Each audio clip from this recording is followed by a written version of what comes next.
Hello everyone, this is me Kapil सिक्का। स्वागत है आपका स्टडी की एजुकेशन प्लेटफॉर्म में। आज इस वीडियो में हम चर्चा करेंगे नेशनल लैंड मोनेटाइजेशन कॉर्पोरेशन की। हाल ही में क्या हुआ, बजट में अनाउंस किया गया था कि एक एनएलएमसी को क्रिएट किया जाएगा और अभी अभी गवर्नमेंट ने मार्च के सेकंड वीक में इस बात का अनाउंसमेंट किया है कि हम यहाँ पे एनएलएमसी को क्रिएट करने जा रहे हैं। जानेंगे एग्जैक्टली कि एनएलएमसी से गवर्नमेंट को क्या बेनिफिट्स हैं, क्या कोई रेवेन्यू जनरेशन हो पाएगा, कोई एम्प्लॉयमेंट हो पाएगा। क्योंकि हमें पता है इस एजेंसी के बनने के बाद गवर्नमेंट की जो मोनेटाइजेशन है वो काफी ज्यादा बढ़ जाएगा। गवर्नमेंट के पास जो सरप्लस लैंड्स हैं अक्रॉस द कंट्री, गवर्नमेंट के जो डिसइन्वेस्टमेंट के प्रोजेक्ट्स हैं वो बहुत ज्यादा फास्ट हो जाएंगे। पेस उनको उनको एक पेस मिल जाएगी और अल्टीमेटली जो एक प्राइम लैंड बैंक गवर्नमेंट यहाँ पे होल्ड करके बैठी है उससे गवर्नमेंट को काफी ज्यादा बेनिफिट्स होने वाले हैं। तो कहा जा रहा है कि इससे गवर्नमेंट विन विन सिचुएशन में होगी। गवर्नमेंट अपने बजट डेफिसिट्स को कम कर पाएगी, गवर्नमेंट नेशनल इन्वेस्टमेंट पाइपलाइन पे पैसा जो है इन्वेस्ट कर पाएगी। जानेंगे सब कुछ। आपको क्या करना है, पीडीएफ डाउनलोड करने में टेलीग्राम चैनल से मुझे @कपिल सिक्का पे फॉलो करना है। सबसे इंपॉर्टेंट है सिक्का 33 कोड लगा के 33% डिस्काउंट आपको किसी भी कोर्स पे अक्रॉस द सेगमेंट्स मिलेगा। आपको याद रखना है कोड और इसको अप्लाई करना है। देखिए, यूनियन कैबिनेट ने अप्रूव किया इसको। ये एक स्पेशल पर्पस व्हीकल की तरह काम करेगी। स्पेशल पर्पस व्हीकल जैसा नाम सजेस्ट करता है, एक ऐसा इंस्टीट्यूशन होता है जो किसी स्पेशल पर्पस को फुलफिल करने के लिए बनाया जाता है। यानी इसका काम सिर्फ यही होगा कि गवर्नमेंट लैंड का मोनेटाइजेशन करेगी, उससे पैसा निकालेगी और गवर्नमेंट के डिपॉजिट्स में या गवर्नमेंट के ट्रेजरी में उसको जमा कराएगी। इसका हमने देखा अनाउंसमेंट जो है यूनियन बजट में किया गया था। आइडिया बस यही है कि सरप्लस लैंड होल्डिंग्स पीएसयूज की, आपने देखा होगा, आप कहीं आर्मी कैंट में जाते हैं, आप कहीं ऐसी पीएसयू आप देखते हैं, या फिर आप किसी प्राइम लोकेशन पे एलआईसी के ऑफिसेज देखते हैं, या फिर आप एयर इंडिया के ऑफिसेज देखते हैं, तो बहुत ज्यादा इंपॉर्टेंट और पॉश लोकेशंस पे वो स्टैब्लिश्ड हैं। मल्टी करोड़ की वो लैंड है। गवर्नमेंट उसका अगर एसेट मोनेटाइजेशन अच्छे से कर पाएगी तो गवर्नमेंट के डेफिसिट्स या गवर्नमेंट उस पैसे को वहां से निकाल के कहीं और डिप्लॉय कर पाएगी। स्पेसिफिकली गवर्नमेंट ने जैसा अनाउंस किया है कि हम इसको नेशनल इन्वेस्टमेंट पाइपलाइन, यानी जो सोशो इकोनॉमिक प्रोजेक्ट्स हम देश भर में 1 लाख करोड़ से ऊपर के बनाने जा रहे हैं, वहां पे हम इसको इन्वेस्ट करेंगे। तो ये एनएलएमसी क्या है, ये एक फर्म होगी जो फुल्ली ओन्ड होगी गवर्नमेंट द्वारा, मोनेटाइजेशन का काम करेगी। सरप्लस और अनयूज्ड जो अंडर यूज लैंड एसेट्स हैं, देखिए दोनों तरह के, जो अनयूज्ड हैं, जो अंडर यूज्ड हैं। अंडर यूज्ड कैसे होते हैं कि कई बार कोई प्राइम लोकेशन पे गवर्नमेंट की लैंड होती है, गवर्नमेंट उसको ठीक से यूज नहीं कर पाती। अगर वही लैंड प्राइवेट बिल्डर को दे दिया जाए, किसी प्राइवेट अथॉरिटी को दे दी जाए, तो वो गवर्नमेंट के लिए काफी ज्यादा रेवेन्यू जो है जनरेट कर सकता है। गवर्नमेंट भी विन विन सिचुएशन में है और प्राइवेट पर्सन भी वहां से अर्निंग्स कर सकता है। तो यही चीजें यहाँ पे एनएलएमसी जो है वो करने जा रही है। इसका एडमिनिस्ट्रेटिव जुरिडिक्शन रहेगा मिनिस्ट्री ऑफ फाइनेंस के अंडर, और ये लगभग 5,000 करोड़ की शेयर कैपिटल के साथ, 50 करोड़ की पेड अप कैपिटल के साथ गवर्नमेंट ऑफ इंडिया स्टैब्लिश कर रही है। मतलब इसमें 100% जो ओनरशिप है वो गवर्नमेंट ऑफ इंडिया की होगी और मिनिस्ट्री ऑफ फाइनेंस के साथ ये बैठ के साथ या मिनिस्ट्री ऑफ फाइनेंस के अंडर ये काम करेगी। साथ ही साथ देखिए किस तरह के एसेट्स का मोनेटाइजेशन करेगी। देखिए, मोनेटाइजेशन टर्म आप समझ चुके होंगे। मोनेटाइजेशन का मतलब है किसी भी इंस्टीट्यूशन से, किसी भी लैंड से, किसी भी प्रोडक्ट से पैसा निकालना, उसे कहते हैं मोनेटाइजेशन।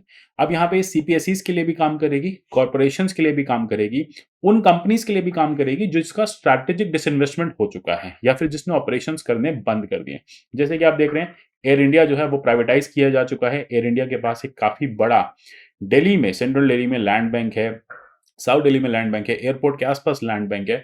अब एयर इंडिया के लिए वो जगह किसी काम की नहीं है, क्योंकि अब वो एंटिटी तो एग्जिस्ट करती नहीं है। गवर्नमेंट का वहां पे कोई काम नहीं है, गवर्नमेंट एम्प्लॉइज वहां पे है नहीं। तो ऐसे में इन लैंड होल्डिंग्स की वैल्यू को अनलॉक करने का काम ये करेगी। आइडिया यही है कि जो गवर्नमेंट का स्ट्रैटेजिक डिसइन्वेस्टमेंट चल रहा है, जो गवर्नमेंट का डिसइन्वेस्टमेंट प्रोजेक्ट्स चल रहे हैं, उसको पेसअप करेगी, उसको फास्ट करेगी और वहां से लैंड की जो वैल्यू है उसको मोनेटाइज करेगी। सरप्लस लैंड जो है उनको होल्ड करेगी, उनको मोनेटाइज करेगी, सेल करेगी और स्मूदन करेगी इस तरह के डिसइन्वेस्टमेंट के प्रोसेस को। साथ ही साथ ये भी कहा जा रहा है कि काफी ज्यादा प्रोडक्टिव यूटिलाइजेशन होगा। यानी लेटर से कोई, जैसे मैंने आपको बताया, एयर इंडिया भवन है। अब एयर इंडिया भवन का ठीक से यूटिलाइजेशन नहीं हो पा रहा है। एयर इंडिया भवन ऐसी जगह पे स्टैब्लिश्ड है जहां पे आप ऑफिसेज देख सकते हैं प्राइवेट प्लेस पे, और वहां पे रेंटल्स बहुत हाई हैं। तो अगर ऐसे में ये एनएलएमसी जो है ये रेंटल्स पे दे दे, अंडर यूटिलाइज एसेट्स को प्राइवेट प्लेयर्स को दे दे और उनसे रेंट कलेक्ट करने लगे, तब भी गवर्नमेंट की अर्निंग जो है वो मल्टीफोल्ड बढ़ जाएगी। प्राइवेट सेक्टर इन्वेस्टमेंट्स वहां पे होंगी, न्यू इकोनॉमिक एक्टिविटीज हो पाएंगी, उन लैंड एरियाज पे इंडस्ट्रियलाइजेशन हो पाएगा। लेट अस से कोई सीपीएसई सरकार बंद कर रही है, किसी पर्टिकुलर सीपीएसई की लैंड जो है या मशीन्स जो है गवर्नमेंट नहीं यूज़ कर रही है, वो लैंड यूज़ नहीं कर रही है, तो उसको आप प्राइवेट इंडस्ट्रीज़ को दे सकते हैं, जिससे लोकल इकोनॉमी बूस्ट होगी और सबसे बड़ी बात है एम्प्लॉयमेंट जनरेशन होगा।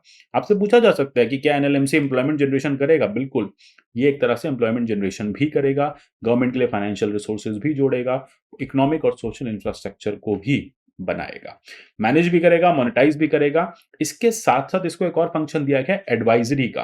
ये गवर्नमेंट एंटिटीज को एडवाइस भी करेगी कि आपको अपने सरप्लस नॉन कोर एसेट्स को, नॉन कोर मतलब जो बहुत ज्यादा इंपॉर्टेंट नहीं है, ठीक है, बहुत सारी लैंड बैंक है, हमें गवर्नमेंट के एक डिपार्टमेंट को केवल 20 एकड़ लैंड चाहिए और उसके पास 100 एकड़ लैंड पड़ी है, तो 80 एकड़ लैंड क्या हो गई? नॉन कोर एसेट हो गया, ये किसी काम की नहीं है। उसको किस तरह से एफिशिएंटली, प्रोफेशनली उसको मैनेज किया जा सके, उसका वैल्यू रियलाइजेशन जो है किया जा सके, तो ये भी यहाँ पे ये करेगी। अब अल्टीमेटली जैसा कि मैंने आपको बताया मोनेटाइजेशन क्या होता है? मोनेटाइजेशन किसी भी ऐसे ट्रांजैक्शन को करना जिससे गवर्नमेंट जो है रेगुलर रेवेन्यू या एक वन टाइम रेवेन्यू जो है या स्टडी इन्वेस्टमेंट या इनकम जो है वो ला सके। अब एक और बात यहाँ पे कहा जा रहा है कि ये मोनेटाइज कर सकती है मल्टीपल वेज में, या तो डायरेक्टली लैंड को बेच दे, डायरेक्टली रेंट आउट कर दे, नहीं तो रीट्स की तरह भी ये कर सकती है। आपने देखा होगा कि आज से 2-3 साल पहले रियल एस्टेट इन्वेस्टमेंट ट्रस्ट को सेबी ने अलाउ कर दिया, रीट्स को लिस्ट करने लग गए हैं अब हम स्टॉक मार्केट में, तो रीट्स भी इशू किए जा सकते हैं। रीट्स क्या होते हैं? एक तरह से यूनिट लिंक्ड रेंटल स्पेसेस होते हैं जो लोगों की इन्वेस्टमेंट लेते हैं। लेट अस से गवर्नमेंट के पास 1 लाख स्क्वायर फीट का एरिया है, ठीक है, तो गवर्नमेंट उस 1 लाख स्क्वायर फीट का रीट इशू कर सकती है। आप उस रीट में इन्वेस्ट करिए, उसका आपको मंथली या एनुअल रिटर्न मिलेगा, रेंटल रिटर्न मिलेगा, प्लस प्रॉपर्टी एप्रिसिएशन मिलेगा और उस पर्टिकुलर ऑर्गेनाइजेशन को पैसा मिल जाएगा। तो अल्टीमेटली विन विन सिचुएशन है गवर्नमेंट के लिए भी और इन्वेस्टर्स के लिए भी। तो इससे कहा जा रहा है कि हमारी जो रीट्स वाली मार्केट है वो भी काफी ज्यादा पुशअप हो जाएगी और लोगों का ट्रस्ट रीट्स जैसे प्रोजेक्ट्स में बढ़ेगा। लैंड एसेट्स जो हैं वो काफी बेनिफिशियल हो जाएंगे, फंड्स इनकम होंगे और रियल एस्टेट से सरकार इनकम कर पाएगी। साथ ही साथ पीपीपी मॉडल पे भी किया जा सकता है। तो अल्टीमेटली बहुत सारे तरीके हैं मोनेटाइज करने के। आइडिया बस यही है कि हमारी गवर्नमेंट का जो 5 ट्रिलियन इकोनॉमी का सपना है वो पूरा होगा। मोनेटाइजेशन से काफी बेनिफिट हो जाता है, इंस्टीट्यूशनल इन्वेस्टर्स जो हैं उनको एक अच्छा वैल्यू मिल जाता है, प्राइवेट प्लेयर्स को पैसा मिल जाता है, साथ ही साथ नए इंफ्रास्ट्रक्चर प्रोजेक्ट्स जो हैं वो फंक्शन करने लग जाते हैं और अच्छे से काम करते हैं। अब बात आ जाती है एनएलएमसी काम कैसे करेगा? क्या ये एक ब्यूरोक्रेटिक बॉडी होगी? क्योंकि हम हमेशा देखते हैं कि जब ब्यूरोक्रेटिक बॉडी हो जाती है तो थोड़ा सा डिले इन डिसीजन मेकिंग हो जाता है। क्या हम इसमें कोई टेक्निकल एडवाइजर्स बिठाएंगे? टेक्निकल मतलब जो अपने एरिया के टेक्निकल एक्सपर्ट्स हैं। तो यहाँ पे ये कहा जा रहा है कि एनएलएमसी जो है वो प्रोफेशनल्स को हायर करेगी प्राइवेट सेक्टर से, मेरिट बेस्ड अप्रोच पे इनको हायर किया जाएगा। सबसे बड़ी बात है कि जो उस सेक्टर में अपने में टेक्निकल एक्सपर्ट होगा, जिसे नॉलेज होगी, वहीं उन लोगों को मेरिट बेसिस पे हायर किया जाएगा। स्पेशलाइज्ड गवर्नमेंट कंपनीज जैसे कि नेशनल इन्वेस्टमेंट इंफ्रास्ट्रक्चर फंड हुआ, इन्वेस्ट इंडिया हुआ, यहाँ से मतलब इन्हीं की तर्ज पे यहाँ पे हायरिंग जो है होगी, क्योंकि आपको यहाँ पे प्रॉपर्टी की रियल वैल्यू लेके आनी है।